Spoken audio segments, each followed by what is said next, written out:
예수님은 반드시 오실 거고요. 그때 오셨을 때 우리는 깨어서 준비하는 자들이 되어라 라는 얘기가 이 밑에 구절에 쭉 나오게 됩니다. 베드로가 물어봐요. 언제 오시는 겁니까? 이 비유를 우리에게 하시는 겁니까? 모든 사람에게입니까?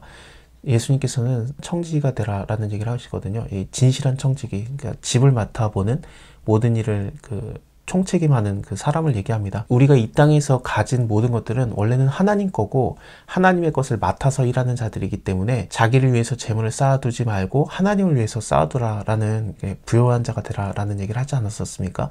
그러니까 하나님 거예요. 그러니까 우리에게 주시는 것도 얼마든지 하나님 것이기 때문에 너희가 무엇을 먹을지, 무엇을 먹을까 마실까 근심할 필요도 없다. 하나님께서 얼마든지 주신다라는 얘기도 같은 맥락에서 나오고 있습니다.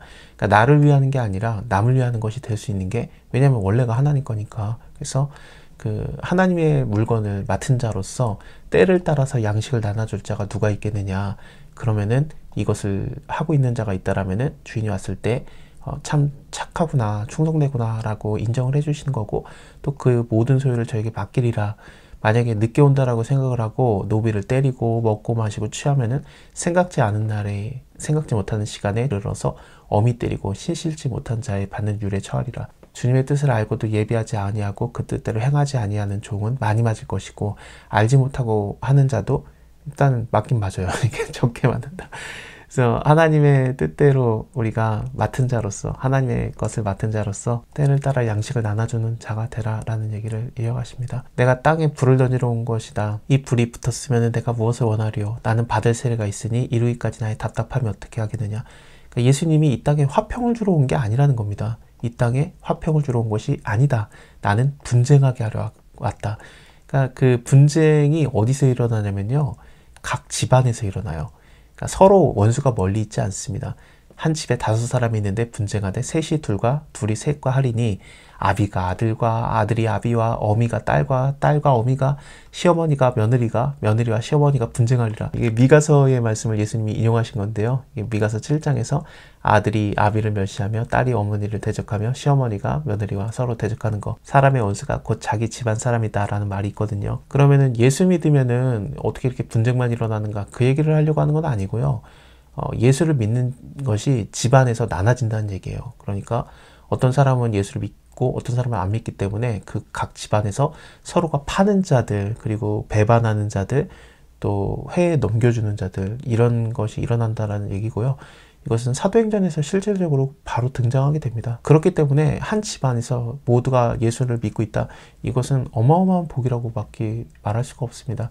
이 불세례라는 것은 예수님께서 십자가에서 받으시기 때문에 예수님만 받으세요. 우리는 불세례를 안 받습니다. 그렇기 때문에 우리에게는 성령 세례만 임해요. 근데 예수님을 안 믿으면 어떻게 되느냐? 성령 세례도 그에게는 없고 예수님이 받으셨던 불세례도 그와 상관이 없는 것이기 때문에 그에게는 불세례가 임합니다. 불세례라는 것은 그냥 심판을 얘기해요. 불세례와 성령 세례를 동일하게 보는 것은 좀 아닙니다. 이건 나중에 제가 한 번 더 기회가 되면 또 말하겠습니다. 또 우리에게 이르시되 너희가 구름이 서에서 일어남을 보면은 말하기를 소나기가 오리라 하고, 진짜로 그렇고 남풍이 불면은 보라 더우리라 하는 것처럼, 이게 이스라엘은 그랬대요.